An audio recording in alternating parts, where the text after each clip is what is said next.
to Blue Jays Today, guys. Coming to you live from the Sports Interaction studio, where today we are kicking off our Friday evening with a little bit of free agency frenzy watch, man. Every single Friday at 6 o'clock, your boys from Blue Jays Today are going to be right here breaking down the latest of the past week of all the Blue Jays free agent news and rumblings. So if you want to get an all-encompassing video, you want to come check it out here. There's a few things that we've already talked about in our podcast this week, but you can go and get all the information right here, and also ask your questions in the Q&A. I've got it linked up and tagged right at the top of the live chat. So if you want to ask us a question at the end of the stream, send in your questions now, and then we'll pull it up and get to it later. Maybe we can even, like, you know, because usually what we've done in the past is like, oh, at the end of the stream we just do all the questions. Maybe we'll sprinkle them through. Sure. You know, maybe we'll sprinkle through as we're going on, because we do have quite a bit. I mean, it's a beautiful time. It feels like Christmas as a content creator, especially around baseball, because like there's just so many rumors, rumblings, and the fire is growing right now in terms of the Toronto Blue Jays free agency. So we got a lot of stuff already planned to talk about. But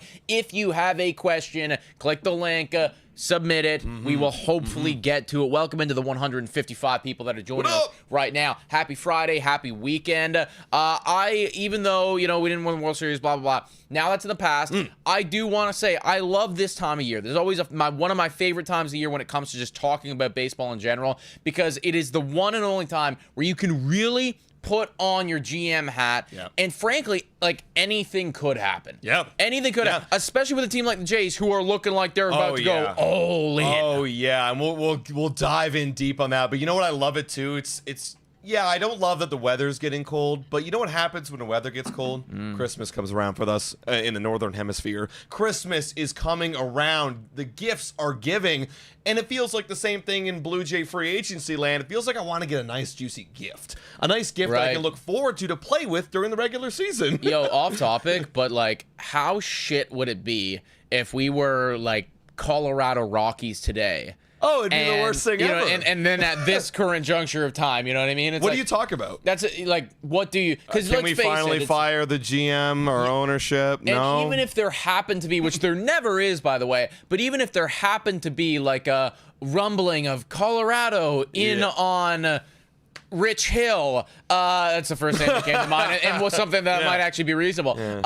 Like, they're not actually going to do it. Because they never do anything. Like, you know, it would never happen. Well, maybe if I am Colorado, because, you know, we had Dante Bichette, I'm like, maybe Bo? maybe we're a long shot for Bo. But, like, really, we're all BSing you. But the beautiful thing about the Toronto Blue Jays is that we're not BSing you anymore. No. Maybe in the past years, you might have a little bit of PTSD from the Ohtani watches and the Soto watches, whatever.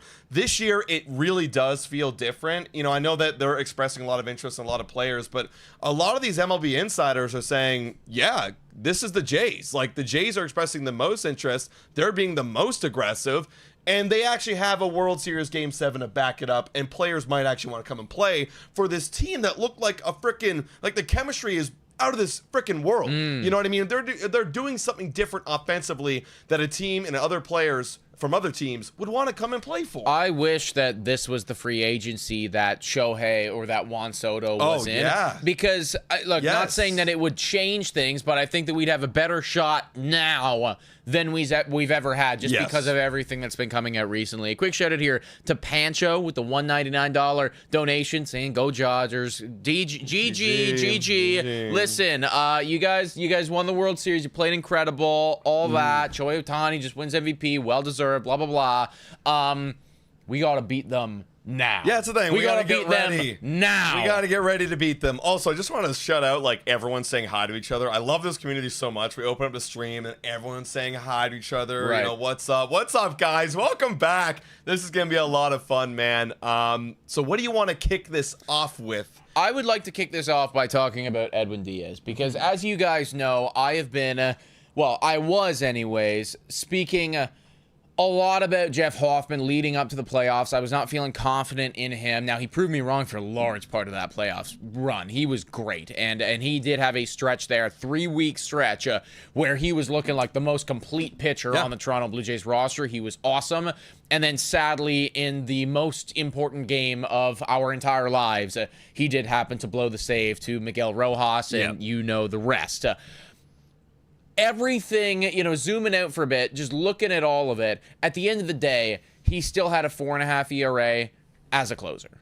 And for me, that's just not good enough. Too many long balls. Way too many long balls. You look at the whip and you're actually like, okay, like this is serviceable. 1.1, like 1.19, you're like, okay, like this is a guy I could trust, but just too many long balls. And that's what hurt us in the end of the day. You know what I mean? And we've talked ad nauseum here as well. Bullpen guys, like there's a lot of volatility with bullpen guys. They can have a great year, they can have a bad year. But when you look at Jeff Hoffman's career, that's been very much proven true, right? He's got a career ERA of 4.76. Yep. So I know that in the 2 seasons prior to this, he was very, very good with the Philadelphia Phillies, and it's too bad we didn't get that guy. It really is too bad. He was awesome over there. And in the month of April, also awesome.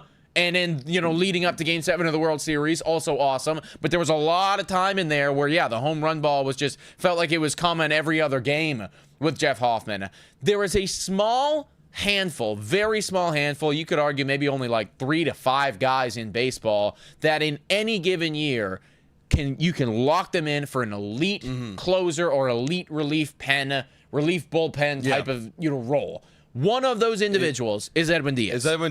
And you got Matt saying here, what are we going to do? Who are we going to develop into closer little? And I know he's just kidding around right there, but like here's the reality, like you can't really wait around for development of a closer. You got to go and buy one, right? And also just to finish the Jeff Hoffman thing, I think any given year he could be back to where he was in Philly. Now, it is a little bit concerning to me that he was only good in Philly. Like, maybe there was something there with a pitching coach or a staff that, like, really clicked for him. And then for whatever reason, every other team, he hasn't been that good. Right. Something to note there. Maybe the Blue Jays is going to hire that guy out of the Phillies pen or something like that. One of their coaching staffs, whatever. I digress. But, yeah, I would love it if the Blue Jays could lock themselves in with an Edwin Diaz type, because, he is one of the only guys that you can really trust on in that 9th inning. And according to Ken Rosenthal, the Blue Jays are expressing interest in closer Edwin Diaz. And I made this tweet a little bit earlier. That's because I saw this right here. The Blue Jays have reportedly met with Mets former closer Edwin Diaz's agents per SNY-TV. That is pretty damn cool. And obviously you can see here the sleeper Mets are freaking out right now. Right. They don't want to lose their guy. Is this a reality? I know that Edwin Diaz has said that it's about 50-50, whether he stays with the Mets or not. I think so. I mean, look, we've been saying it for a while now. The Toronto Blue Jays are in a position where they can spend a lot of money. They got a lot of good things going for them right now. Edwin Diaz would assuredly come in and command that closing role. There's a couple other bullpen arms that you could argue that maybe there would be a bit of a closer by committee. That's just not the case with Edwin Diaz. Like, he might be a Hall of Famer, actually. Exactly, right? Like, it's hard to do better than what he's done in his career as a relief pitcher. The guy's got like a 2.6 ERA in his career. So he's quite literally a 2.82. Sorry, terrible. But he's always been good. Yeah. Like, just literally always been good. He's had one bad year in 2019. That was it. That was, we anomaly. were still in university at that point. This channel hadn't even been created at that point. So, Edwin Diaz is an absolute stud. And I just think that if you're a squad that's actually 100% serious about going and winning the World Series, I don't feel comfortable having a closer. And I like Jeff Hoffman, I really do. But I don't feel comfortable walking in with a closer that has a career ERA at almost 5. That feels like irresponsible to me. And I think if you do sign Edwin Diaz, he would immediately command that closing role. I think Jeff Hoffman would even agree to it, as we know that he's kind of open to moving. He would automatically command that role. I was telling you right before the stream, end of the day, I just want good bullpen guys, because I'm more of a mentality where I just want my best guy versus your best guys in the 7, 8, or 9 innings, whatever that might be. Throw them out there, and by adding more guys like Edwin Diaz, well, that, you could move Jeff Hoffman into we're going to face the bottom part of your order or the 8th inning, and with a little bit less leverage, a little less of a higher leverage than the 9th inning. And I think that's absolutely great for Blue Jays. And there's other guys that are going to emerge in that bullpen. Whatever it might be, I want to get as best odds to have a great bullpen as possible. What better odds than adding Edwin Diaz? Exactly. And speaking of that, yes, he had 10 saves when he was with the Philadelphia Phillies, but large in part, Jeff Hoffman was the setup guy there. he wasn't actually the closer. There was a small period of time where he was, but he was mainly the setup guy, and he thrived in that role. Right. Now, I'm not saying that, he was a setup guy in years prior to that, and he wasn't very good. So, you can't just automatically say, oh, it's that one position. But we saw him as the closer, and he was good at times, and he wasn't good at other times. I would like to see him in more of a Jimmy Garcia type of situation for the Toronto Blue Jays, where you can throw him into the 7th or the 8th and feel okay about it, and then you're leading up to Edwin Diaz. Quick shout-out here to Leona with a $13.99 donation. Still not over the World Series loss. Can't watch any of the highlights at all. Still feel anxiety. Anyone else? I don't think that you're alone in that at all, Leona. I mean, it truly was like one of the more heartbreaking losses of our lives. Definitely, actually, 100%. Definitely one of the most heartbreaking losses of our lives. So I don't know if we're ever going to be over it. Even if the Toronto Blue Jays go on to win the next 3 World Series in a row, you're going to feel great, but there's always still going to be, there's always still going to be a little bit of pain associated with that. So I fully understand that. I fully hear you. It is, we're trying our best to turn the page here and look at the upside of what could be with this team. Just like ending heartbreak, you got to assert yourself back into playtime. You got to get back into your work. And the Blue Jays, we talked about with Tyler Heineman, he was like, I know it still hurts right now, but we're just focused on getting right back there. That's the best thing you do. If you have heartbreak, throw yourself back into the work. And that's kind of what we're doing right now here. It's like, let's all throw ourselves back into the mindset of, okay, let's rebuild, let's retool, and play a little bit of armchair GM and get back to work and see how we can improve this team. Right? I mean, think about it from a personal level, right? Like, we've all been through breakups before. What's the first thing you do after a breakup? Hit the gym. Hit the fucking gym. You hit the gym and you start grinding, right? Because you're like, I gotta get into a good set or good mindset. Exactly. Put the energy back into yourself. Stop focusing on, and not saying you're doing anything wrong here, my friend. Yeah. But we can't be focusing too hard on the outside forces. We got to focus on the inside forces right here. Well, and hopefully the only the saving grace and the thing that I keep telling myself is use this as fuel. Use this. Yep. I mean, that's the worst breakup that any of those players have ever been in, right? Oh, 100%.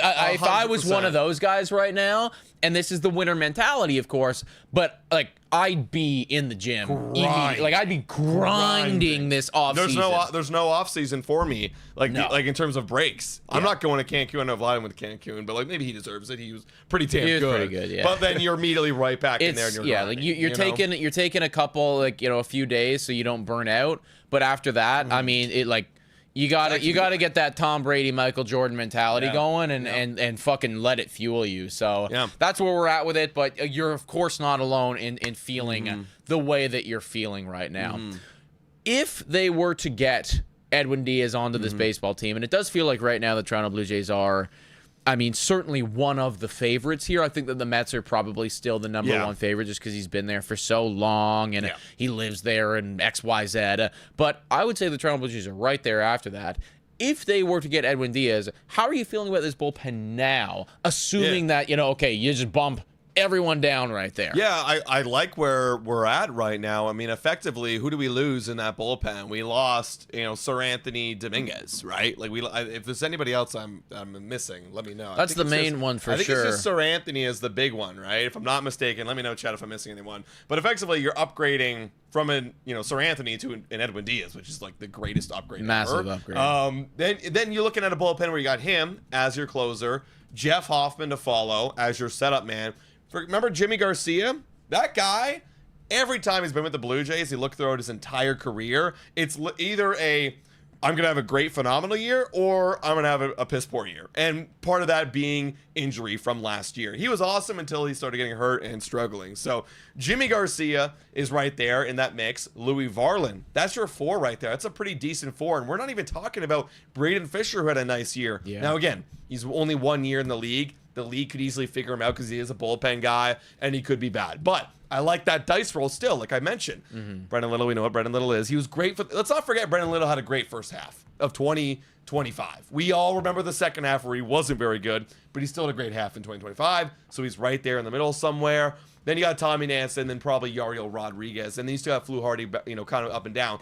That for me already starts to feel pretty good. I'd probably go and, if there's a trade to be made, I'd probably, like we did last year, with an Andres Jimenez, toss in a Nick Sandlin, which we're not even bringing up right here. Nick Sandlin's available too, right? Like, if there is some sort of trade, maybe add a little bit more depth into that, like, relief pen role. And honestly, after that, I'd be feeling pretty damn good. That's the thing. Like, Edwin Diaz just changes so much for me because it moves everyone down. And now, we have the luxury of having Louis Varland and Jeff Hoffman as our setup guys. Amazing. And like, that's just really hard really to get through if you are, like, if you let's say Kevin Gausman goes 6 for you, and then you go Hoffman, Varland, Edwin Diaz. That's disgusting. Could be one of the best back ends in baseball. Exactly. Now that's assuming Jeff is bounces back 100%, right? But like that is nice right there. So yeah, I would be feeling a lot more confident. I'd like to see them maybe get one more, kind of mid-tier individual on top of Edwin Diaz, but like we're talking cherries on top at this point, and that's also not even factoring in that there will inevitably be some sort of AAA breakout that we're not even factoring in, right? Like that's just, it always happens every year. There's going to be an injury of some kind. Someone's going to come up and, oh shit, he's actually really good. Yeah. That's just how it works. And the latter happens too, right? Like that's why I brought up Braden Fisher could all of a sudden just suck next year, or Mason Fluharty, or it's like it just happens. Think about last year when we were going into the regular season. We had Eric Swanson on the team and Chad Green. We were looking at those two dudes like we were looking at right now Louis Varland and, a Sir Anthony Dominguez, assuming he was still on the team. Like, that level of caliber. So at any given moment, those guys could fall off, but then, of course, breakouts happen. Shout out here to Leona once again with the $6.99 dono. W's in the chat for Leona. Please, if you haven't already done so, thank you. I needed that. Gets better with time. Yeah, it is. Yeah. Sports are so wild. I think honestly, like this is why we watch sports, right? This is why we watch sports, because they do truly make you feel something, and that's what we all want, and that's why it sucks if you're a fan of a team like the Rockies or a team like just a shit team, because you feel nothing. Like, there's nothing to feel at all. Like we had the luxury, and we were on a podcast the other day. We were just like collaborating. Danny's show, if you've ever heard of it, shout out to Danny's show. And he was asking us, and I want to ask you guys this right now as well. He asked us, what was your favorite moment of the 2025 season? What was your favorite moment? And I'm kind of surprised at myself even for saying it, but I do think the more I think about it, I believe it. And my favorite moment was actually when you saw all of the guys and Ernie Clement tearing up at the loss, because that made me as a human being feel something that I don't know if I've ever actually really felt in sports before. And it's painful. It is. It truly is. But like, I felt something real in that moment, and it sucked. Don't get me wrong, it sucked. So maybe I'm just a fucking sucker for pain. I like the pain, I guess.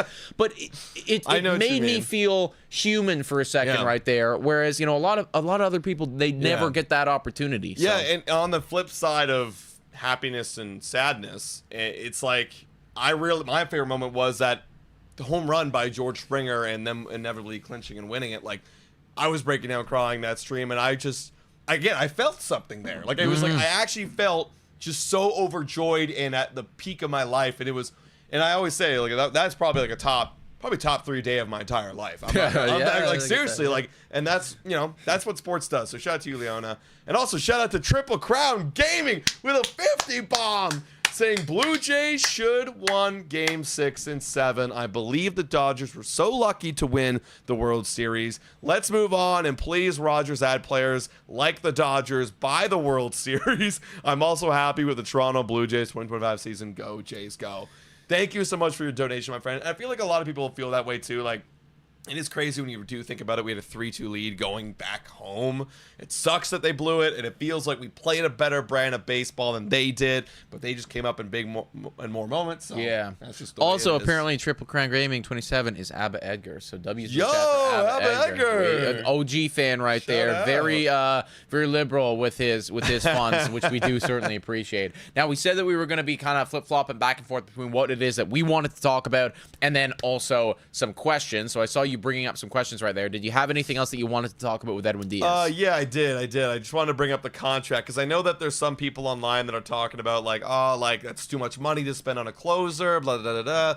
Well, we spent about $11 million per year on Jeff Hoffman. And if you're somewhat, I mean, you're probably not okay with that, but at the time, we were okay with that because that was Jeff Hoffman. He was coming off 2 very good years. I'm still okay with it. Like, I'm still okay spending $11 million on Jeff Hoffman based on what he did last year. But Edwin Diaz, right now, this is just a projection. This is Jeff Passan endorsed, this article right here, saying probably around 15 million average annual value. Might go up if there becomes a bidding war. So like 15, maybe 16, 17, 18, whatever it might be.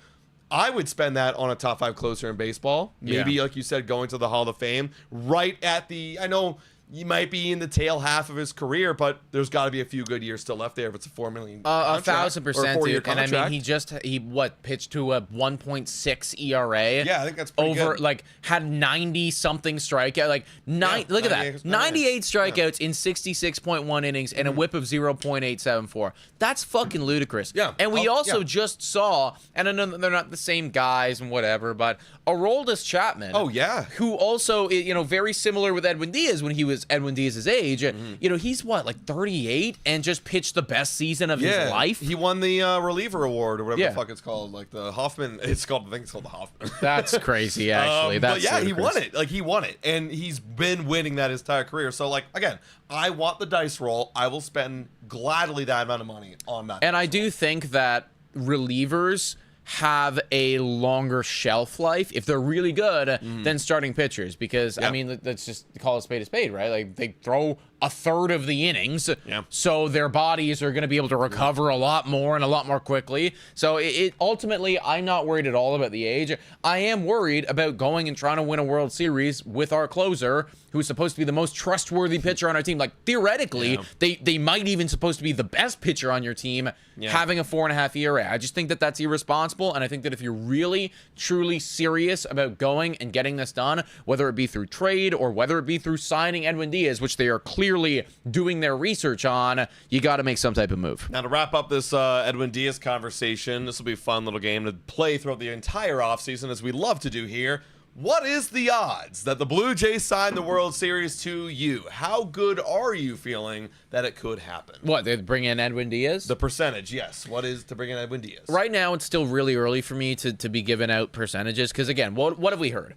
We've heard that the Mets are obviously clearly in this conversation. Toronto is meeting with him, and they are open to moving Jeff Hoffman to a different position. I think they're probably feeling how I'm feeling right now and going, okay, wait a second. We want to be real serious about this. We probably have to go and get a real serious guy, and that's Edwin Diaz. So it's still very early, so take this with a grain of salt. But I do kind of like where people are in the chat right now. I'm thinking somewhere like a 20% chance. I think the Jays have roughly a 1 in 5 chance of getting Edwin Diaz done. Maybe even a little bit higher than that, actually. The problem with Diaz, though, unlike some of the other individuals that are on free agency, like Kyle Tucker, Edwin Diaz, his price point is still low enough that you could argue everyone is kind of in on him. I do think he's going to end up going to a contender. I think it's probably going to be one of the usual suspects. For sure. But could the San Francisco Giants go out and do something? Sure, why not? Right? Could the Padres go to? It's like he hasn't outpriced himself to a point, and he is far and away clearly the best closer on the market. So just because of all that, every single team is going to be calling him. They're all going to want to meet with him.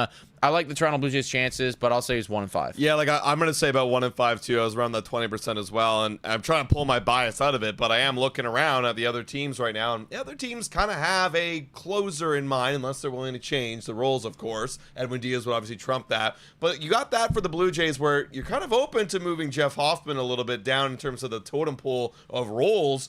And you're coming off a World Series. So it's like there's a clear need right here. Totally. Like, from an actual team motivational standpoint, I could certainly argue and agree with you that the Toronto Blue Jays are, or should be, one of the most motivated teams to go and do that, right? Because they got the money. You think about some of these other squads, right? Like, okay, could Seattle be on him? Sure. But they got Munoz back there. Who's right in the same conversation, and they as got bigger Edwin fish Diaz. to fry. You know, they got to get that lineup back together. Exactly. So they got, So from a motivational standpoint, if the price tag does start to get up there, I think the Toronto Blue Jays are still going to be in those conversations right up until the very end. Granted, they are going to be going up against Uncle Steve, and obviously they need to get him back, because if they don't get him back, who's going to close games for them? Exactly. So that's that Edwin Diaz conversation. Of course, if you're doing this if you're watching this, rewatching it, make sure to hit that comment button and hit that like button and let us know about your thoughts on Edwin Diaz. Now,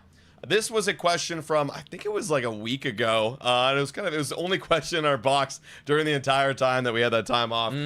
But it's from Loy saying, how long is the Blue Jays playoff window? Now, Loy, if you're wondering about that, I think it all depends on this offseason. Because right now, I can tell you this. It's probably 1 year because you look at the rotation. And right now, after this 1 year of 2026, it's literally just Trey Savage. So until they go and they extend some guys or they develop some guys, I can't tell you that the playoff window is longer than 1 year right now. I can actually safely tell you that the playoff window is 10 years. And the reason that I can say that is because they've invested a shitload of money into Vladimir Guerrero Jr. and his prime. Now, I said 10 year. I know it's a 14-year contract, but I'm assuming that in the tail and there will be some level of fall off. But especially in those first 10 years, where he should theoretically still be in his prime and still playing very, very well, you have too much of an investment in this individual for you not to go out and protect said investment by investing more. Because the only way that you're going to make all that money back and make it worthwhile is if you're selling seats, is if you're going to the playoffs, is if you're an exciting ball team, if you have merch sales going on. So for me, the Vladimir Guerrero Jr. contract, sure, they might not be the World Series favorite every year, but I do think that the management is going to be thoroughly motivated to make this a playoff team every year. And for that reason alone, I don't think that you can rule them out unless we just get fucking shelled with injuries or something like that. Right. No, but again, I'm saying 1 year because they need to go get guys, and I think they're motivated to get guys. I completely agree with you. But in terms of just paper, it is just 1 year because we're only looking at, because if you look at the roster in 2027.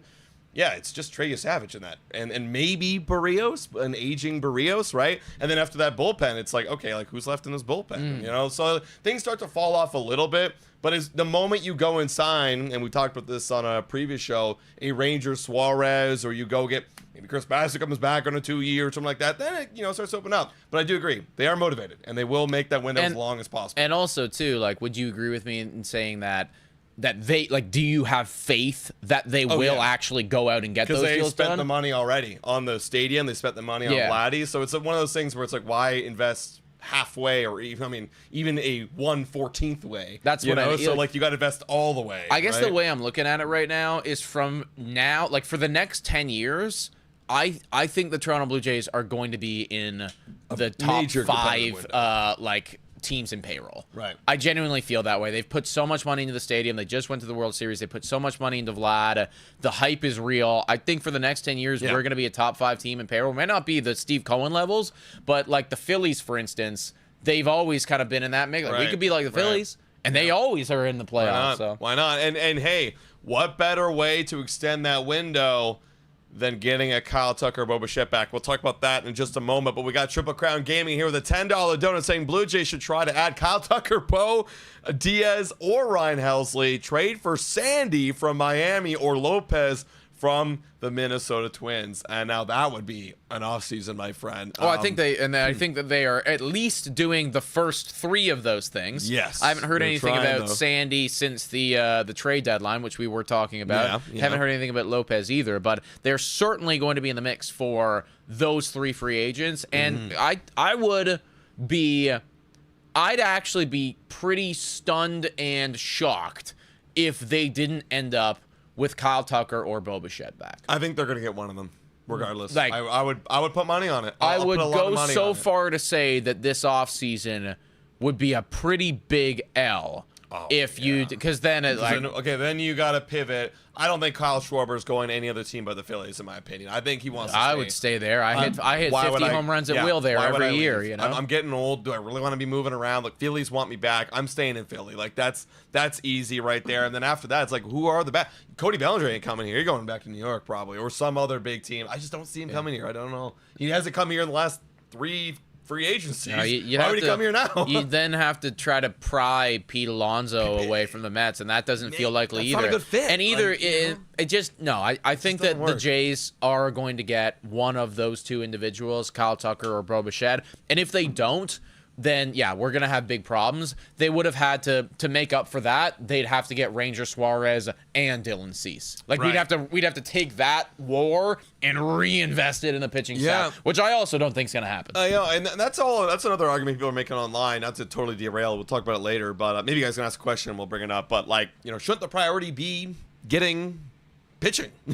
Starting pitching. We really do it. Like I brought it up. The only other pitcher that could be guaranteed here is just Trey Savage in 2027. So, here's the thing. You want to go and flirt with Tucker as long as possible, and you want to get Bichette back. That's a must guarantee. Like, if you have a chance, go get a Kyle Tucker, you go get a Kyle Tucker. I don't care if you need pitching or whatnot. You go get a Kyle Tucker, because if he's going to demand a 8 to 9 to 10-year contract, and we're talking about windows right here, holy shit. Now that next 10 years is going to look incredible. The offense is set for at least 5 years. Oh, it's going to be right. It's like because then you got to have the fall off of Tucker's stolen bases, which could be. Yeah, it's again like we could get into all that later, but like the offense should. If the offense isn't top 5 in like if you had Kyle Tucker and Vladdy, and then you'd have Kirk for that as well. So you got that 3-headed kind of monster right there. Barsher's going to be here for a long time. Like that offense should theoretically be a top 5 offense in baseball for 3 to 5 years, guaranteed. Yeah. If you were to go out and you were to get that guy. But I know a lot of people, and I want to bring up this guy's dono because we love the donos. Thank you guys so much for your donos.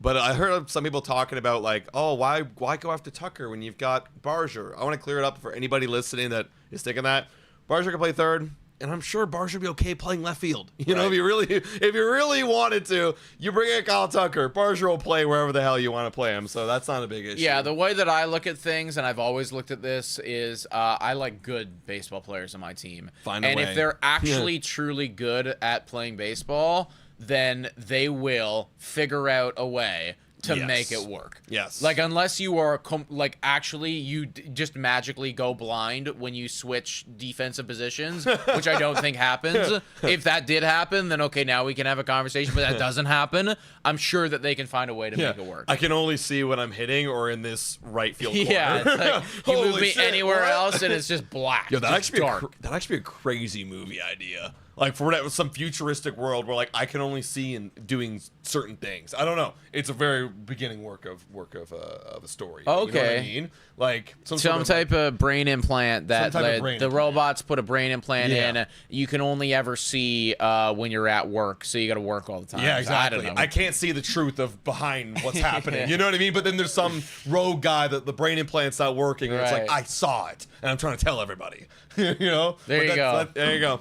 Steven Spielberg, get on it. Rock and Zach with a $6.99 dono saying, let's get Bichette, get Ranger Suarez, and get Kyle Tucker, and we hope Bowden Francis comes back. Wow, that came out of nowhere. Comes back with his no-hit stuff. So that would be a WWW of an offseason. If you got Bo, Tucker, and Ranger Suarez. You had Mark Feinsted saying that like he doesn't think that you can get Bo and Tucker. I mean, just from a financial standpoint, that'd be ludicrous. But that would, why not? Why not us? Bowden Francis, though, I've totally forgot about that guy. Did she? I remember in the comments when we were live for the World Series, I remember seeing a couple people mentioning Bowden Francis. Yeah. And legit, I felt no way. So they were asking us, like, when does Bowden Francis come back? And I'm like, first of all, I've never heard of this guy. Second of all, does it really matter? I don't mean to sound disrespectful, but like, we're not really banking on that. I'm looking at Bowden Francis, maybe even a little bit less than I used to look at Alek Manoah. Where if you end up getting anything, like if you get hit with injuries, bunch of injuries, and he gets the call, then I'm gonna support him endlessly, and I'm gonna cross my fingers and hope that he's still got it. But as of right now, like I'm just gonna assume that he doesn't have it. And you cook in the minors and you get healthy and you figure your stuff out, and then if you come and you prove that you still got it, then you still got it. But right now, you don't have it. Yeah, like, he's a classic, and these happen all the time, man. Like, those, and I hate to call him this, but right now, if his career to end today, he'd be a one-hit wonder. It's like he came up, he threw his best stuff down the middle of the zone, and you couldn't hit it. But then people got the scouting report, they started applying it, and you started missing your spots just a little, because, you have had a history of missing your spots quite a lot. and then it's game over. You know what I mean? And that's the case so far with him. So I'm not banking on him too much to do anything really for the future. Also, I'm going to keep this one short because I do want to start talking about the Bo and the Kyle Tucker conversation. We got a big thing right there. But I was actually just looking this up, Daddy Sensei Silver, because as we were talking about Baden Francis, I was thinking, oh shit, you know who else I forgot about? Ricky Tiedemann. Oh, that guy even existed and was him. Now it's like, okay, it's been a long period of time. There's now some rumblings coming out. It's like, well, maybe next year he could be the thing. Now, there's some, I think that this is kind of silly stuff right now, but the article here that I was reading titles itself, or at least, one of the subtitles says, could Ricky Tiedemann be the next Trey Savage? I feel like that's a little irresponsible to be throwing that out there right now. Putting the pressure on, a kid who is... Both of them, actually. Yeah, insane levels of pressure. Trey Savage is a standard, or like an elite and that's just not the case, okay? Like, that's an anomaly, and most of the time, it's not going to be that way. Yeah. And I'm going to assume that it's not going to be that way until proven otherwise. I do think that there could be a future here with Ricky Tiedemann, but now that we went through that big of an injury, and now that the hype isn't as real as it once was, maybe it's a future in the bullpen for him. You never know. And I'm totally okay with that. Remember Nate Pearson? He had a couple good stints in the bullpen here and there, and that's, fine. I mean, if you look at it where he was, being a number one prospect for us, it was a huge bust. But at this point, like, again, if you're going after Ranger Suarez and you've got all, Trey Savage already, and you could already fill that rotation just based on free agencies and maybe some trades, go fill out the bullpen. We need more pitchers, right? Why not? Look, Triple Crown Gaming in here. Ricky can replace Brendan Little. Sure. Great. We need a lefty. I'm down. I'm down for that. You guys, I don't know if you remember, this guy throws gas. He does. Throws absolute gas. So throw the gas out of the pen for 20 pitches, every other day, and we're good. Which is another thing. Again, we're getting too deep into this because I said let's not get too deep into this. Now we're getting too deep into this. That's the Friday show. But that's another thing as well, right? There's a couple areas where I want the Jays to start really putting interest. One, which I've been talking about for years, ever since the rules changed, was stolen bases, which, by the way, Kyle Tucker would help with if he came here. And another one is getting high-velocity relievers. Yeah. I'm sick and tired of, you look at another team and they got 4 guys in there that come out of the pen and throw 101. There's Dodgers. Something to be said about that. Yeah, like the Dodgers, like we were like, oh, this guy's the bottom barrel of their bullpen. 101. 101 out of the pen. What? The only guy who touches 100 for us is, I believe, just Louis? Jimmy when he's healthy. Like, occasionally. Yeah, when he really gasses it up. No, but I'm talking to 0-1 pitch, and here's my 100. Yeah. 101 to finish you off. Like, we don't have that. So I don't know if it's, again, the Blue Jays' development has always been so questionable with their pitching. Hopefully it's changed and we haven't seen the fruits of their labors yet. But let's get some guys who could throw 100. But let's also get some guys who can give us 30 stolen bases, 30 home runs any given year. And that's Kyle Tucker. Now, we called this video, Blue Jays free agent rumors are heating up, and it's right here. This is a case example of that title. Mark Feinsted, he came on MLB Network, and he said this with his vocal cord, saying, the one team I heard more than anybody else connected to Tucker was the Blue Jays. That's what he said. He brought up the Yankees, the Dodgers, the Red Sox, the Giants, the usual suspects going in for these big free agents. But he then threw out the Blue Jays as being the team he heard more than any other team.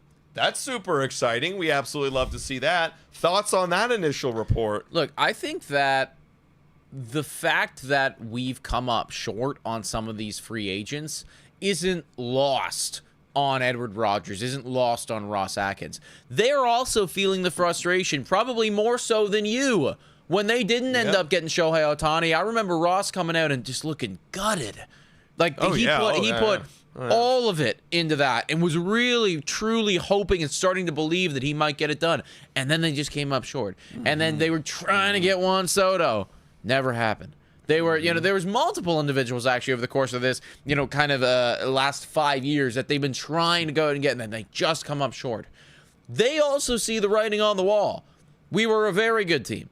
We got the good vibes. We were a couple pitches away, one hit away maybe, from winning the World Series. One homer away, yeah. All right, like this is, you want to talk about having a strong argument to give to a free agent and convince them to come here? The Jays have everything right now. I know. They have all of the only other team that has potentially a better argument than them is the LA Dodgers. And the Blue Jays are a beautiful landing spot. And this is totally, again, not me being biased. You're now beginning Vladdy's 14-year contract starting next March, end of March, right? This is a beautiful window opening up. You got Trey Savage. Beautiful ace kind of blooming right there. A great offense and you just brought in a new hitting coach with a great philosophy. Boom. If I'm a player like Kyle Tucker, and I know they've got money, I know they got great team chemistry, I know that if I sign here for the next 8 years or 10 years, I'm going to be taken care of with my team roster because I got Vladimir Guerrero Jr. He's the superstar. I know that they're going to continue to invest. Yes, I don't have to be the superstar. I'm going to get paid like one on any other team, but I got Vladdy next to me. Yeah. This is a great opportunity. As long as you like playing in Toronto and can see yourself doing that, then why not? Why not do it? No, I think it makes perfect sense. Now, I do see Paul from Toronto in here, and he said a couple things, but recently said, is Tucker on the plane gullible? Here we go again. Just like Ohtani and Soto. Toronto. So listen, Paul, I'm not telling you that it's going to happen. We don't know if it's going to happen or not, but I think that the Jays have a really good shot at making this happen. For sure. And I would also argue to you where it's like, okay, yeah, it's come up short in the past, and it's probably safer just to assume it's not going to happen and, angrily comment stuff on the internet about how it can't possibly be real and blah, blah, blah. Well, dude, did you expect the Jays to go to the World Series and force the Dodgers to a Game 7? Because I sure as fuck didn't, but that happened. This is the year of endless possibilities. For real, 2025, we signed back Guerrero. We went to the World Series Game 7. We had one of the best offensive performances of a team in postseason history. Yeah. If you're not buying Kyle Tucker isn't that far out of exactly reality. Like that just feels like another Tuesday. Yeah. Like if you're not buying into the idea that this team could actually go out and do this, I just don't know what to say to you, man. Because they've proven that no, they will go out and they will actually make stuff like this happen. And this is the year now with all of this momentum. This feels like the year where we can cross the finish line with some of the big fish. And this is the big fish, right? You look at his statistics.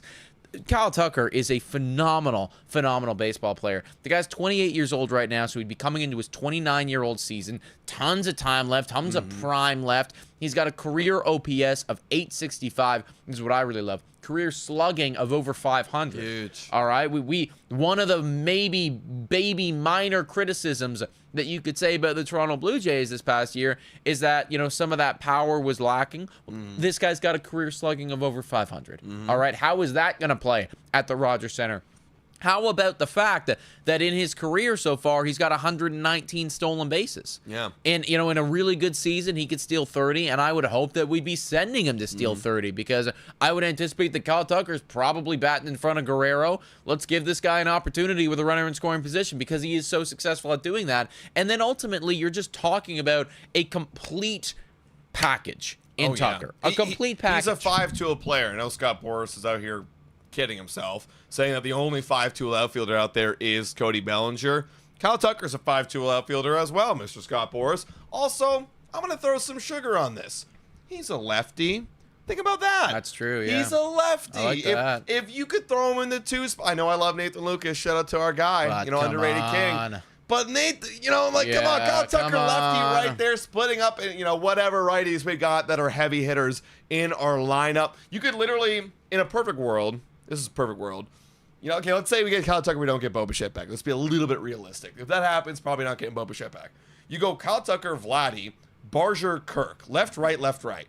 Right in the middle of that lineup. You can't play matchups against the Blue Jays anymore. You can't throw out the right-hander, the powerful right-hander anymore. Yeah. You got Kyle Tucker, and you got Barger right there in the middle, right? Yeah.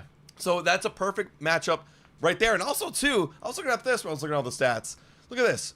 Look at the WAR. Any given year. 5.3, 5.5, 5.5, 4.7. I think that was a shortened year. Yeah, he had 78 games in 2024. Well, he was playing like an MVP that year, actually. He was popping up. I remember because I'm on my fantasy team. He's my keeper.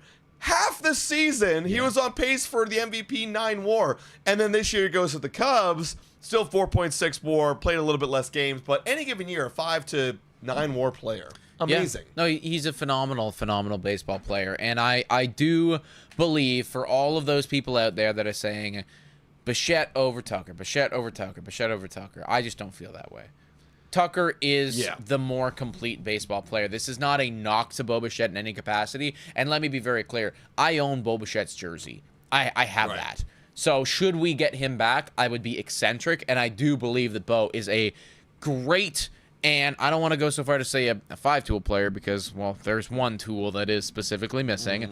But just, you know, a great hitter. Honestly, for 2 certain. tools. Defense and that's true. running. We're missing the speed now. The speed has been declining. So with a really good 3-tool player. But either way, Kyle Tucker is just the better guy, and we can actually back it up too. I know that we have the versus thing right here.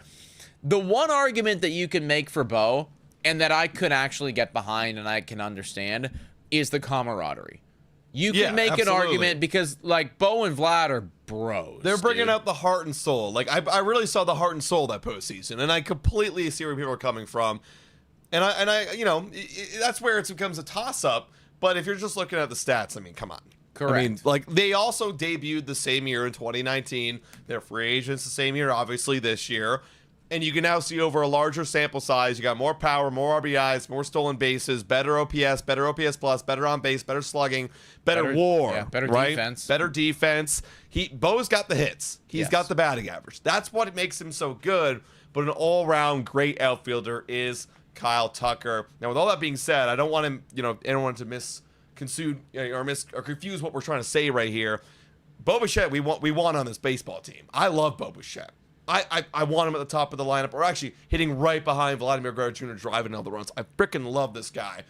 But if I had to choose, I'd have to choose Kyle Tucker. From a roster management standpoint, roster construction, Kyle Tucker is the more complete baseball guy. Removing personalities, removing camaraderie, because that's also something, like, is Kyle Tucker going to gel with this team? And we saw how important that was this year. Well, you know, I think he will. Because there's actually a couple guys on this team right now that have gelled with him in the past. Take a look at this photo right here. These are, you got George Springer at the top, obviously. You got Kyle Tucker following him. Young Kyle Tucker right there. Very young Kyle Tucker. I almost didn't even recognize him. Yeah, I know. And then you got, who's that guy in the back? Miles Straw back there. All right, we got a couple Toronto Blue Jays on this team right now that have played with Kyle Tucker, and there's a lot of smiles in that photo. Seems like they're happy to be playing amongst another. And actually, Miles Straw has been, you know, putting his little general manager hat on recently. This is what he commented on Kyle Tucker's recent Instagram photo. He said, "Let's go," and I believe that he just had a kid. So, or he's like expecting a kid. Okay, so shout out to Kyle Tucker. That's awesome. You know, GG's. We got great hospitals here in Toronto. Yep, good stuff right there. Free healthcare. Not that you'd need it because you'd be getting paid $400 whatever million. In fact, you probably take private. Like, it's out there. That's true. Either way, though, if you didn't want to pay for a babysitter, well, guess what? Miles Straw is willing to do it, man. So, look, he's out here saying how much he'd like to have Kyle Tucker. Clearly, there are conversations happening in and amongst the lads, and I do imagine that Miles Straw is likely selling Kyle Tucker on how awesome this baseball team is. And I think that there's something to be said about that. That's what I brought up, you know, after Shane Bieber signed his deal. I was like, hey, when the wives are you know, getting afternoon cocktails together and the boys are on the links together in the off season and they're chatting it up right now and they're talking about how was your year, how was my blah blah blah. They're talking about how awesome the Toronto Blue Jays are, and they mean it, right? If this was a shit experience, they would tell their friends. I mean, let's face it, when you work a shit job, you tell your friends, you don't want to do this. That's why no one goes to the Rockies. Yeah. You don't want to do this. If you just want a paycheck and get out, like, that's the Rockies. But if you are in a great job, a great position, you're telling them, man, like if you're not happy with where you are, you want to come over here. And I do think that's what's happening right now between Kyle Tucker and some of these current Jays. Yeah, like, and again, like, I know some people might be thinking, like, you're like, this means nothing, blah blah blah. I genuinely think this means something. You come work for the Blue Jays for 8 to 10 years. You'll be happy. You'll be set up here. Get paid lots of money. That's great. Now, with all that being said, let's give our little percentages here. What are we thinking right now? I know it's still early, but if you had to make a percentage right now on where the Blue Jays lie on their odds of getting Kyle Tucker What would you give it? Well, it feels like the consensus is the Cubs are out on this, and it feels like it's a one and done, which is good for Toronto. The Dodgers are going to be a problem because they're ludicrous and they're crazy, and the Yankees are going to be a problem because they're also ludicrous and not quite as crazy as the Dodgers, but still pretty crazy right there. And he also feels like he'd be a nice Yankee. But I wonder if he doesn't like the Yankees after all of the shit that they talked to the Astros. Maybe there's an element there, right? Maybe there's a little personal element. That's true. Yankees and Astros don't get along too well, so could be something there. I'm honestly sitting at... I think that the Toronto Blue Jays have about a 38% chance to get Kyle Tucker onto their baseball team. Now, here's my thing. I think the odds, and here's my logic. I think the odds of signing Bo Bichette is really great, right? Like getting Bo Bichette, I think it's like almost. I think I told someone the other day it's like a 75% chance. Like I think it's really good. Dude, the sports books right now. I saw the sports books. I think it was at -200. Yeah, like there you go. Like there you go. It's the heavy odds on. Honestly, I think what the sports books are betting, like what you're betting against is if the Jays end up with Kyle Tucker. Exactly. Because that's the reason why they don't get Bo back. Exactly. So like from my perspective, it's like okay, 75% of the time we sign Bo Bichette back. In my perspective, okay, so 25% of the time, either we miss on Bo Bichette or we sign Kyle Tucker, but there is a slim reality too where we just miss on both and it's the worst offseason ever. So with all that being said, I'm gonna say the worst offseason ever is like 8% of the time. It's very unlikely. It's a good comeback in the 7, 8, 9 innings. You're down by 2 or 3. So with all that being said, what's that math? 18%?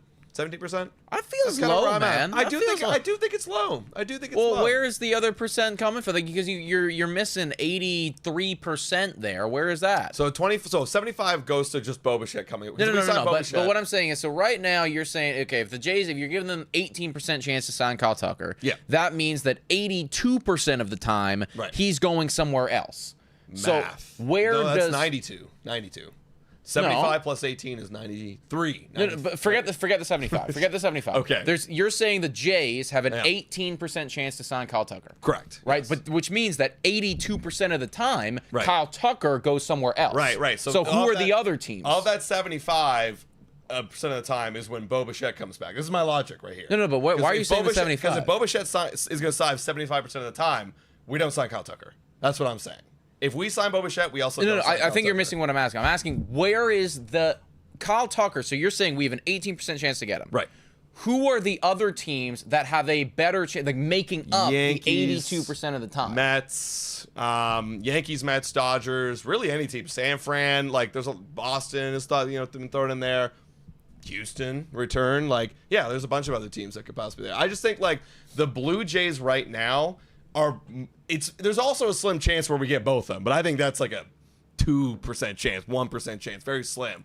So like, I'll bump it up to 20. I'll add that 2%, throw it on the 20% chance we get Kyle Tucker. Because I'm wondering where that like the makeup of that other 80% is, because the way that I'm looking at it right now is if I'm taking face value at what these insiders are saying, I do honestly believe it's Yankees, it's Dodgers, and it's Jays. Right. And I think it's one of those three teams. I'll throw it back to you. So what percent did you say? I said 38%. So if we get it, if we miss out on it, then we sign Bo Bichette back, you're saying. Like if we miss out on him, we probably go get Bo Bichette back. Right? Because that'd be kind of the next step down. Correct. So then Bo Bichette getting back here would be at a 62%, right? Make it a 65% because there's a 3% chance. Okay, yeah. So both of them back. that's where my logic is. I think there's more likely of a chance of us just locking down Bo and being happy with that, right? And like kind of avoiding the Kyle Tucker thing if it gets a little bit too pricey. But I still think it's an opportunity. You never know. So what you're saying then is, do you think that they're prioritizing Bo over Tucker? Because I don't feel that way. I think so. I think so. Yeah, I think so. You think that they would, like, if they're in meetings with Bo and they're like, we have a deal in line with Bo right now, they just take that before Tucker? Because, kind of bringing it back down to the whole roster construction, Kyle Tucker's going to command like $40 million a year, right? That's a big chunk, right? And you already got Vlad. That's more than Vlad's getting. You know what I mean? And you still got to pay for starting pitching. You still got to pay for bullpen guys. You still got to pay for some, like, sprinkle in little guys in the roster. There's still a lot more of that budget. Now, if you think that they're going to go balls to the wall and spend well over $300 million, then that includes all of that. Then you could do all of that. Well, right? Let's take a look at the projected numbers right now in terms of contracts, because that's the other, I guess, argument against Tucker or for Bo, or against Bo and for Tucker. Toronto Blue Jays right now, this is their projected total allocations for 2026. $226 million. That is a lot of money, right? A lot of millions of dollars. And there's a lot of teams out there that are never even going to sniff that amount. And this is before they go and this is, by the way, this is projections. This could change. They're projecting the arbitrations. But this is before they either bring in one of Tucker, one of Bo, one of Ranger Suarez, one of Dylan. Like, there's a lot of money right now that will be coming into this thing. And Kyle Tucker is projected to make significantly more money than Bo Bichette. According to this ESPN article that we got right here, being the number one free agent that he is, they have him making just shy of $420 million at 418, which would give him an average annual value at $38 million right there. So they're thinking that he's going to get a shitload. And to your point, that is a higher average annual value than Vladimir Guerrero Jr. Yeah. That He's would a also bit mean front-loaded, so it kind of tapers off, but yeah. That would also mean that he would be on this team until he's 40, according to that contract, which is, exactly. That's everyone getting up there in age right now. Yeah. And you're paying for a 5-2 player. He might lose his legs. He might lose his defense, right? So, like, at the end of his career, right? So actually, now with that's all being factored in. Chat, I'm interested in you as well. Would you prefer to pay $200 million for Bo Bichette or $400 million for Kyle Tucker? Yeah, but then there's also other things to consider too. I saw one good post where it's, would you rather Bo Bichette and Ranger Suarez or Kyle Tucker and Chris Bassitt? And like that's what, like, assuming it's the same budget, right? It's like, which one would you want? And like, again, that's why it's like, I know that it's easy to like throw out infinite money, and I really hope they go crazy and do a Steve Cohen. Edward Rogers goes nuts, balls to the wall. And just gets it all. Yeah. But like, there is a budget in there. You do have to factor it in. I think the budget has increased, but how crazy is the budget? Because we do need to go get that. We talked about it this week. We do need to get that guy, Ranger Suarez, who's going to command like a 25 to 30 average annual value a year. Man, honestly, I'm thinking that they could go up to $300 million. I think 300 is well within the range, which would be $75 million, right? So Bo Bichette, a starter. Then there's some sprinkle cash for, complimentary pieces and bullpen guys. Because right now, if we're saying, let's just say for easy math right here, they're projected to have a payroll of $225 million. That's nice, easy math right there. So that would mean that you'd have $75 million additional to spend. If, for instance, Kyle Tucker was a $38 million guy, well, that leaves you now with about half of it, leaves you about roughly $38 more million to spend on other free agents. You could still get a nice starting pitcher right there. Oh, for sure. And you could still probably get a nice bullpen piece right there. And I would feel good about that. Yeah, I know, I agree. And you probably wouldn't get Bo Bichette back unless, again, you go crazy balls. If you go over $300 million. You'd have to go over $300 million to get both of them. That's when you go crazy mode. So, there's absolutely a reality for both.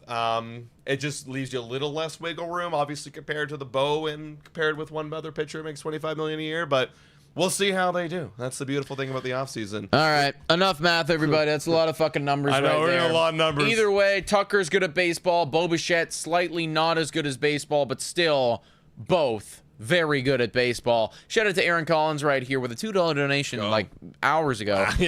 Is a BJT fan meetup doable? That's something that we would love to do.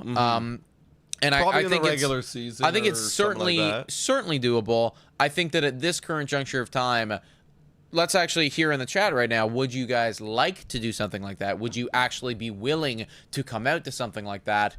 And then also, what are some suggestions that you would have for something like that? Because thinking about it right now, maybe something in spring training, as the regular season is just around the corner, could be really appealing. Or alternatively, something in the regular season where it is a fan meetup at a ball game or something like that. Like those. I feel like this is the wrong time for it. Yeah, right now it's off season, it's winter, but we didn't do this last year, and I really wanted to, and I really hope we get a chance to do this year. It's like a straight up fan meetup at a game. You know, we plan a day months in advance. We're all going to get, tickets in this section, and we all watch the game together. Something like that. That'd be great. I would love to do that, and I hope we can get the Blue Jays involved in it, too, in some capacity and help everyone out.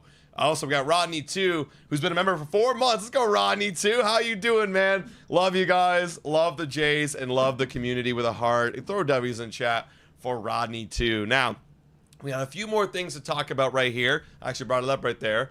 Chris Bassitt. We're kind of forgetting about him because we're thinking about Ranger Suarez and Framber Valdez and Dylan Cease, all those big names out there in the starting pitching market. But a reunion with Chris Bassitt does make a lot of sense because, A, he's really good with this team. He knows the guys here. B, might cost you a lot less money. And C, you always need more pitching depth. And we saw how good he was out of the bullpen in the postseason. What are your thoughts on a potential reunion with maybe Chris Bassitt?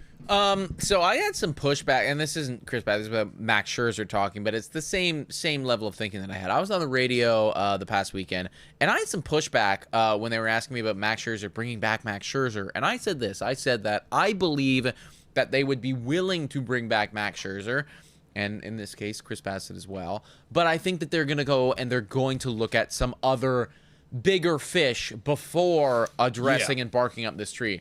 And the guys that I was talking to on the radio, it wasn't Mike. We love Mike. Mike's awesome. I mean, these guys are not watching right now, but like,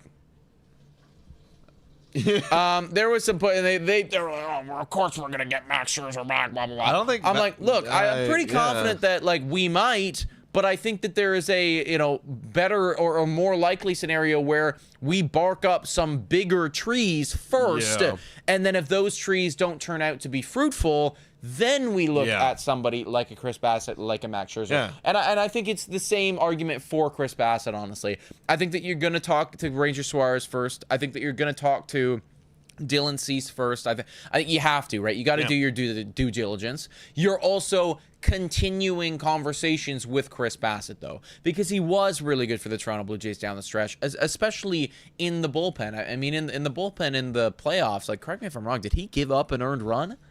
God, I don't think so. I don't remember him giving up an earned run in the playoffs when he was coming out of the pen. And I'm not suggesting that he will only ever be one right at the end, Game 7. Fuck. Where he lost.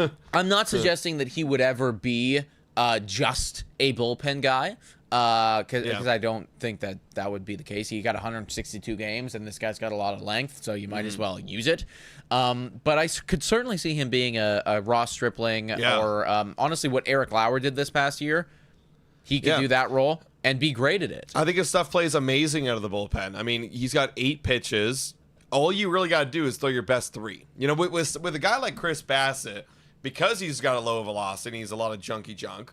You have to be excellent all throughout the 5 or 6, 7 innings. And we've seen him do that a lot when his stuff is on because you can go and switch it up in any given way. But now you're only going one time through the order. You can really pick your best pitches and select them for that, one outing or those 3 or 4 guys you face, or hell, maybe 6 or 7 guys, depending on how long you go, and really play well. And we saw it play well in the postseason. So I would be interested, but you're right. He's a tier B or C pitcher for me right now. Go get one of the big guys and see what your budget is after that. Because he's going to be a more expensive bullpen / pitcher. Like you probably could command like 10 to 15 mil 1 year. Probably a 10 mil probably.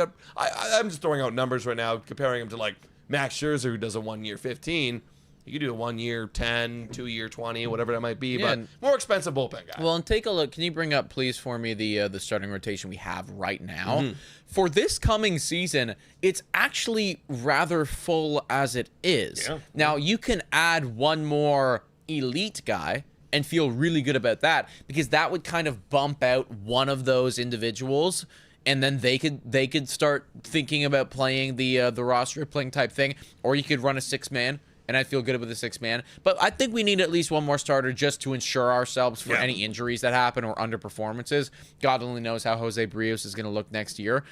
So get one more elite guy. But if Chris Bassitt comes in, I don't know if he really moves the needle for me now. He literally is just I can see him as very similar as like an Eric Lauer type. Like he could go in the pen. He's that Swiss Army knife, right? Yes. He can go in the pen, he can go in the starting rotation. And I think that Eric Lauer honestly does that better than anyone. Yeah. Like, I kind of like Eric Lauer in that spot right now. I want Eric Lauer to get more playing time, please, because he does not get enough playing time. I agree. I'm sure next year we probably learn from that and we apply. But then again, if we get Ranger Suarez, then he's back in that same role out of the bullpen, cleaning up the shit work. Unless Jose Abreu's not very good. Unless he sucks. Yeah. And then when they flip roles, you never know. Honestly, right? New season, anything can happen, right? And That's even true. maybe Shane Bieber's not good. We don't have a commitment to Shane Bieber after 1 year. Like, who cares? Know. Right? You never know. Like, anything could. That's why I love baseball. Like, anything could freaking happen. We're all coming in thinking, like, okay, World Series or bust. Could be I hate to burst your bubble. Could be the fucking opposite again. It's actually, now that I'm thinking about it, it's possible. Like, Kevin Gausman could not even be be a spot because he's only got 1 year left, so you're not even committed to him. Like, you don't care. Doesn't matter. If he doesn't have it, he doesn't have it. Like, now the goal is World Series or bust for the Blue Jays. After the high expectations we've set ourselves in this past postseason. So whatever gets you there, gets you there. If someone's not playing well, go trade for another guy and make a move. Right? Someone's got to get in that rotation. Yo, massive shout out to Chilltown All-Star right here. And Drew Kamer is saying, we got a Dodgers fan to become a member. W's. I was not aware that he was a Dodgers fan, but that is really... Ohtani right there. He's in the picture. Oh, shit. Yeah, it's tough to see.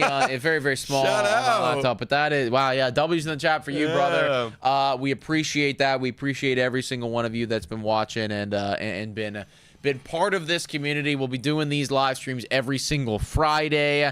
And I always have a lot of fun doing these. Massive shout out here. Moment of time to give that to Sports Interaction. This is all presented to you by Sports Interaction, Sportsbook and Casino. Every game is your game, and you bet with Sports Interaction, Canada's homegrown sportsbook.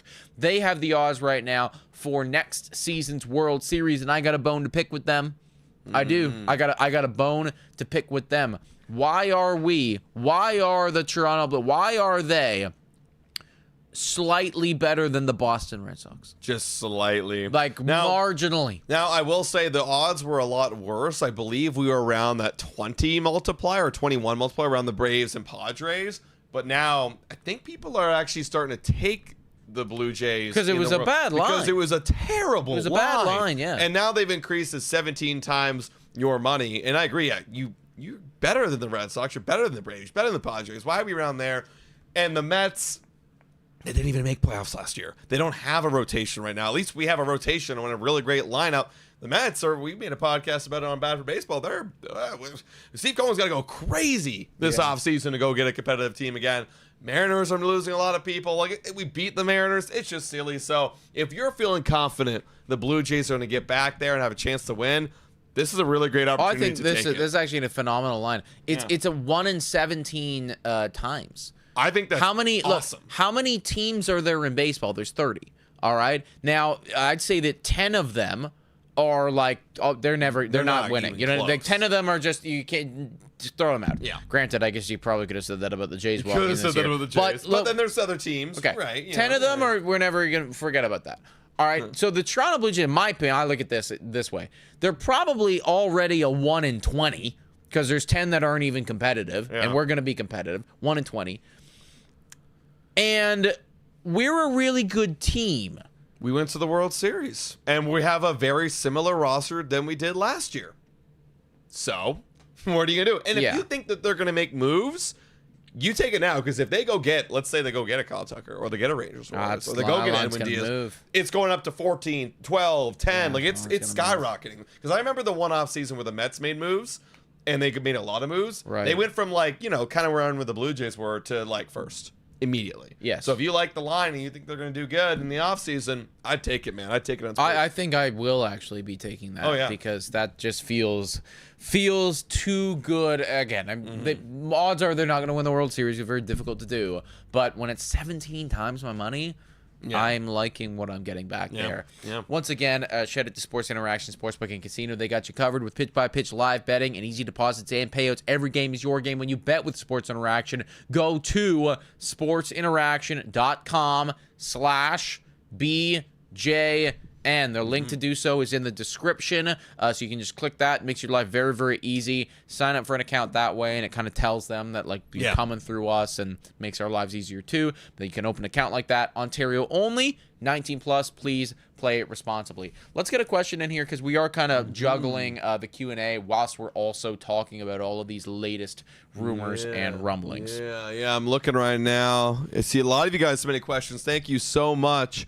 Let's see. Okay, I'm gonna get a Drew Gamer's question. I'm going based on who sent it in first. Drew Gamer was on that. he was on that. So Drew Gamer coming in here, as he does. He loves to throw in his long paragraphs, just kind of leading up to the actual question. He says, first of all, can we all just agree how awesome it is to be linked to basically all the top free agents and it actually be for real, not like before we were just mocked and called desperate trying to trying and failing to get a big fish. And I agree, like that's why this offseason feels different because we actually have stuff to back it up and the money to back it up and Vladdy to back it up and everything like that. Second of all, we will not sign Bo, saying Drew Gamer. This is a statement, not a question, it's a statement. Tucker and a top-end starter. That's almost a $1 billion investment. That is unrealistic for the Jays. My prediction, the Jays will put all their effort into trying to sign Kyle Tucker, and if we can't, then give Bo whatever he wants. Do you agree? I mean, yeah, I agree with, that's probably the game plan. If you don't get Tucker, okay, you can go get Bo. That's the game plan for me. Yeah, so what? Also, though, you did say 10 minutes ago you're thinking they're prioritizing Bo. Yeah, well, because they're probably leaving a budget portion out that could get the Tucker deal done for Bo Bichette and, Range Suarez and all those other guys. I would be, I'm more in line with you, honestly, Drew Gamer. I think it is Tucker first, then Bo. But I think it's also, you wouldn't want to screw yourself if you actually did have a Bo Bichette deal on the table that he would be willing to sign. Then I think you'd take that, and you'd get that one done if it's there. But Bo also might wait until Tucker's gone. Exactly. Right? There's a lot of moving pieces here. There's a lot of moving parts because Bo knows that when Tucker leaves, who's the best hitter available? I mean, there's a couple other guys in there, but best pure hitter in terms of hits, it's abundantly clear it's Bo Bichette, and he knows that too. So it's going to be an interesting one, but the way I'm looking at it, it's going to be Kyle Tucker, and then when he leaves, you got to imagine the dominoes are going to start to fall. And if the Jays don't get Kyle Tucker, I would almost assure you they will be able to get Bo Bichette back onto this ball team. Yeah, would agree. Now we do have another question in here from TJ Cool Gamer. I barely read it because I'm also trying to get this up here. TJ Cool Gamer saying, do you think we should pivot from big free agent signings that cost a lot and go get some smaller signings for less that can progress big? No. And here's why. Because we have a lot of those guys that fill out the roster you're talking about. Why get more guys that could just fill out the roster? We have Nathan Lucas. We have Ernie Clement. We have Barsher. We have Tyler Heineman. We have all these dudes. And we have, Mason Flaherty barely on the fringe of a bullpen. We have all these little guys that are great and we've developed and they're awesome. So why not get the big boys? Because we don't have, those guys are, they don't grow on trees. Go get those guys. We've been growing those guys on trees. Go get the big boys. And I'll even go a tiny bit deeper than that. Bullpen, yes. You can, if you want to go out and get 4 kind of dart throws in the bullpen, I'd actually be okay with that, assuming you miss out on Edwin Diaz. I'd like Edwin Diaz, but I'd be okay with that. The lineup, no, and the starting pitchers, no. We already have enough depth there, I think. Now we need some needle movers. Some serious needle movers. Because let's face it, right? You bring in, let's just say that they signed, I don't know, who's just a good random guy right now. That's in the starting rotation? No, I'm just thinking like a lineup guy. Okay, let's just say that, for instance, they sign somebody like a Tommy Edman. I know that he's not a free agent. But let's say they sign somebody like a Tommy Edman. Does that move the needle for us? Or does that actually just cause more headaches because it's who's going to be on the bench for him? And are we going to give him regular playing? He's good enough that you're going to give him regular playing time. But then who's going to ride the bench? Ernie? Yeah. Dave? You know what I mean? You want to make it very clear. Kyle Tucker, if you sign him, someone's losing out on some playing time. I love you, David Schneider, but sorry, bro. Kyle Tucker. It's a big. There's a difference here, right? So for me, in the bullpen, sure, because again, we said, there's a bunch of different dart throws. It's all fucking volatile. Anything could happen.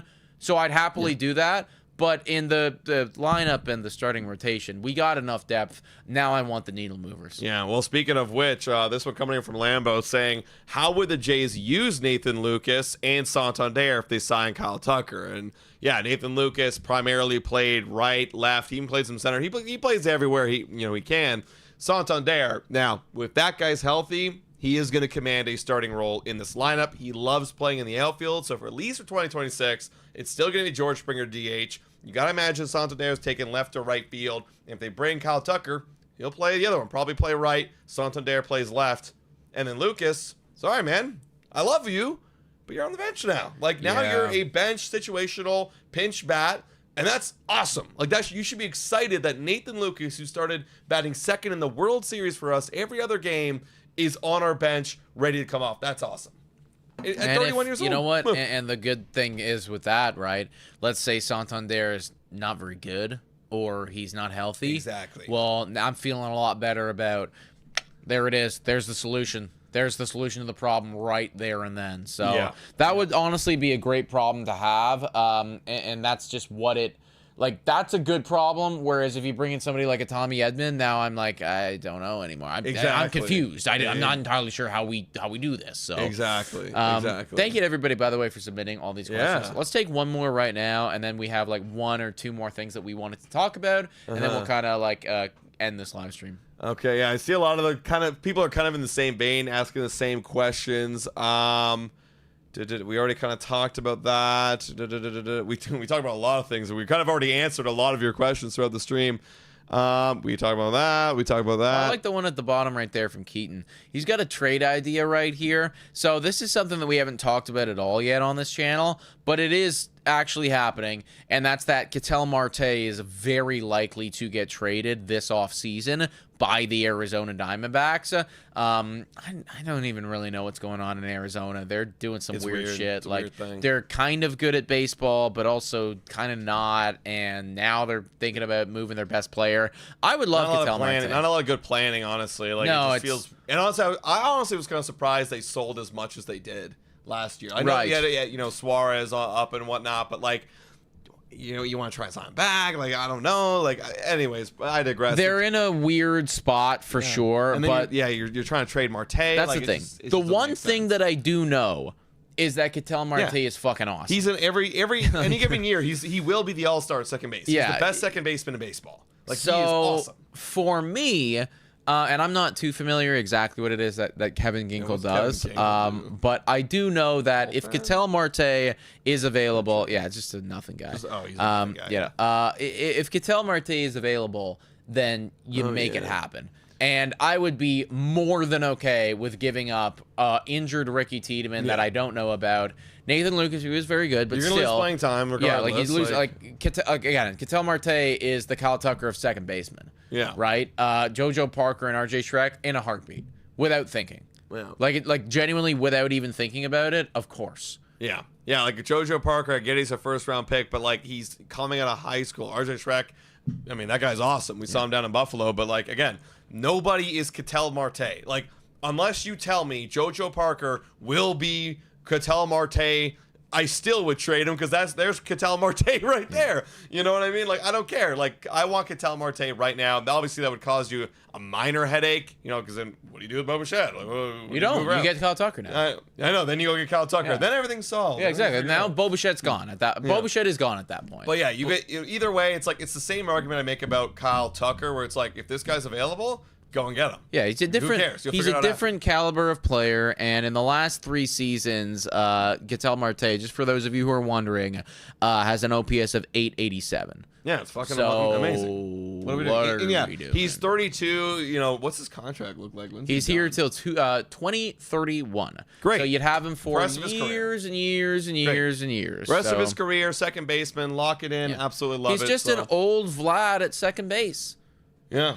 Yeah, basically. This is what Vlad's going to be like in like 6 years from now. We're going to be like, hopefully if Vlad's still doing this when he's 32, I will be very, very happy about that. Amazing. We got a couple more things that we want to talk about before we sign off today, everybody. Thank you very much for tuning in, by the way, folks. Yeah.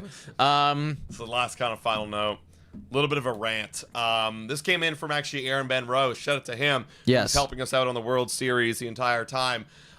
He asked the question personally in our DMs on Instagram saying, what qualifies winning Entertainer of the Year?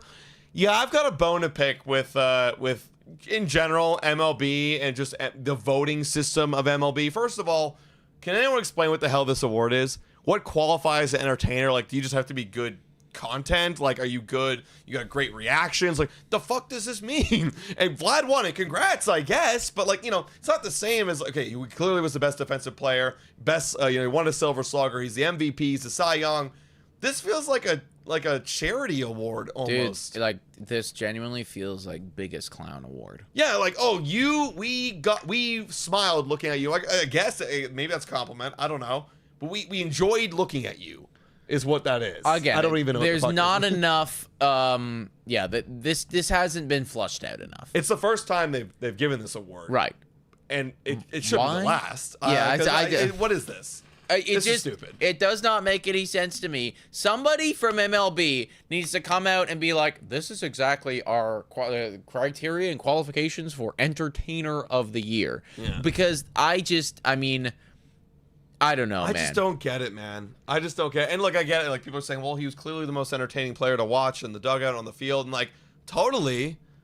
But like... But like, okay, what do you mean though? What do you mean? I disagree. Wouldn't Aaron Judge be the most entertaining? That's what I mean. It's like, or Shohei Ohtani. Or Shohei Ohtani. You know what I mean? It's like they're doing fucking weird shit on a daily basis. Like, is it based on his personality? Because I agree. Like, he's got a great personality, but like, there's also other guys who got great personalities. Like, yes. I don't know. There's a lot of fun people in baseball that have fun things and have said fun stuff. If Peyton says if Vlad didn't get it, you guys would be crying that he was robbed. Actually, I wouldn't. No, I'd still be confused. Honestly, yeah, and honestly, wouldn't even get any day of light if it went to another player. I'd be like, that's weird. Okay, moving on. But the fact that it's like this is the one award other than the Silver Slugger and Ty Francis Gold Glove that we won, it's like, yeah, it feels weird. And also to transition a little bit, man, they got to fix the whole voting system in MLB. Like, why? Okay, you brought up a great point. Why isn't it that it's former players, like Hall of Fame players, or like former big league managers that are making the award voting? And why is it just like random writers from random news outlets that are like, it's all outdated now?